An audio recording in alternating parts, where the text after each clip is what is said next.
ನಮಸ್ಕಾರ. ದೇವರ ವೈಭವವನ್ನು ಅರಿಯುವುದು ಜೀವನದ ಅರ್ಥವನ್ನು ತಿಳಿಯುವ ಪ್ರಮುಖ ಹಂತ. ಭಗವದ್ಗೀತೆಯ 10ನೇ ಅಧ್ಯಾಯದಲ್ಲಿ ಕೃಷ್ಣನು ತನ್ನ ಅಸೀಮ ಶಕ್ತಿಗಳನ್ನು ತಿಳಿಸುತ್ತಾರೆ.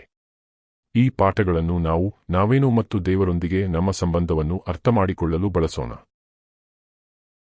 ಕೃಷ್ಣನು ಹೇಳುತ್ತಾರೆ, ನಾನು ಜಗತ್ತಿನ ಮೂಲ. ನಾನು ಪೃಥ್ವಿಯೆಲ್ಲೆಡೆ ನನ್ನ ಶಕ್ತಿಯನ್ನು ಹರಡಿದ್ದೇನೆ. ಇದು ಭಗವಂತನ ವೈಭವವನ್ನು ತಾತ್ವಿಕ ದೃಷ್ಟಿಕೋನದಿಂದ ತಿಳಿಸುತ್ತದೆ.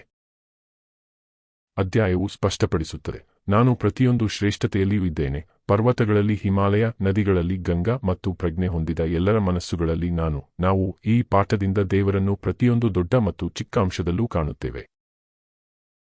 ಭಗವಂತನ ವೈಭವವನ್ನು ಅರಿಯುವುದು ಕೇವಲ ಭಕ್ತಿಯಿಂದ ಸಾಧ್ಯ. ಕೃಷ್ಣನು ಹೇಳುತ್ತಾರೆ, ನನ್ನನ್ನು ಪ್ರೀತಿ ಮತ್ತು ಶ್ರದ್ಧೆಯಿಂದ ಆರಾಧಿಸುವವನು ನನ್ನನ್ನು ಸ್ಪಷ್ಟವಾಗಿ ಅರಿಯುವನು. ಇದು ಭಕ್ತಿಯ ಸರಳತೆಯ ಮಹತ್ವವನ್ನು ಪ್ರತಿಪಾದಿಸುತ್ತದೆ.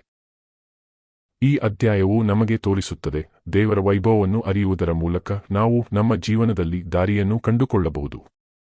ಭಕ್ತಿ ಮತ್ತು ಜ್ಞಾನವನ್ನು ಜೀವನದ ಪಥವಾಗಿ ಸ್ವೀಕರಿಸೋಣ.